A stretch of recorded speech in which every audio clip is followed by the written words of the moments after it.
aujourd'hui, effectivement, on va vous parler SAV, pièces détachées autour de cette Street 750. Il y en a deux. Et regardez tout d'abord, sur cette image, la moto de base. Oui, regardez, voilà, ça c'est la moto de base, la Street 750. Et maintenant, regardez un petit peu, ces deux petits bijoux, ils ont complètement été transformés. C'est le même moteur, le même châssis, et le magicien, il est là.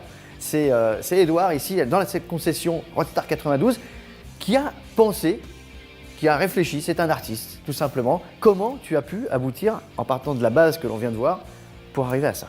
Raconte-nous l'histoire, la genèse et la folie. Vas-y. Donc on est parti d'un challenge Harley qui est annuel sur les modifications de moto. Ça s'appelle la Custom Battle. Et cette année-là, le modèle imposé, c'était le 750. Donc c'est une moto qui n'est pas forcément assez chargée d'origine, donc on a voulu l'alléger un petit peu. Donc c'était un bon challenge et donc on s'est bien lâché. Ah, vas-y, justement, explique-nous un petit peu au niveau des pièces. Qu'est-ce que tu as fait et pourquoi tu l'as fait? Donc dans l'esprit Scrambler, on l'a tout d'abord dépouillé, on a coupé le cadre à l'arrière, on a adapté des petits garde-boue, on a rehaussé la moto avec des amortisseurs arrière, mis des plaques latérales dans le style Scrambler avec le petit numéro 92 pour rappeler chez qui on était. On avait allégé également l'échappement. Roadstar 92. Roadstar 92, exactement. Voilà. On a allégé un peu la ligne d'échappement et par la suite on a remis un silencieux pour pouvoir rouler parce que c'était un peu trop bruyant sans cet échappement. On a fait faire une peinture perso.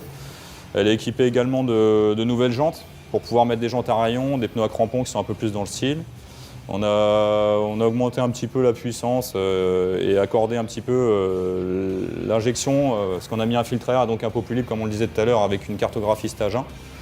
Et voilà, dans l'ensemble, le but c'était d'alléger la moto. C'est un des rares modèles, vous allez voir ici, avec un refroidissement à eau pour refroidir le moteur. Oui, tout à fait. Donc c'est le deuxième modèle de chez nous qui est sorti avec un refroidissement liquide de série. Le premier modèle étant le V-Road. Donc c'est des bases moteurs totalement différentes, mais effectivement, les normes font qu'on est obligé de se tourner vers le liquide maintenant. Et ça sera certainement l'avenir chez Harley de toute façon. Donc ça, c'était le deuxième modèle, effectivement. Cette passion qui t'anime, elle dure depuis combien de temps? Moi, je suis passionné de la mécanique depuis tout petit. Ouais. Modification, c'est dans la continuité de la mécanique. Mais ouais, depuis tout petit, en fait, j'aime bien démonter, modifier.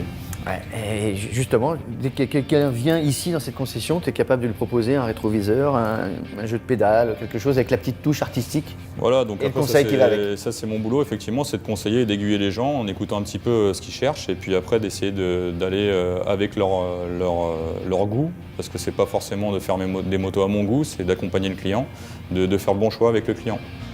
Justement, nous on aime bien mettre les choses à plat dans le Concess On Air. La base de cette moto, qu'on va revoir encore une fois parce que c'est juste incroyable, c'est une base de 6-7 000 euros. Voilà, c'est ça. Cette moto que vous avez à l'image maintenant d'ailleurs. Et là, on est sur des modèles qui varient à peu près à combien? Entre 18 et 22 000 euros selon les options qu'on met dessus. Celle-là, elle n'a pas de fourche inversée. Là, on a mis toute une fourche inversée dessus, des détails dans la masse.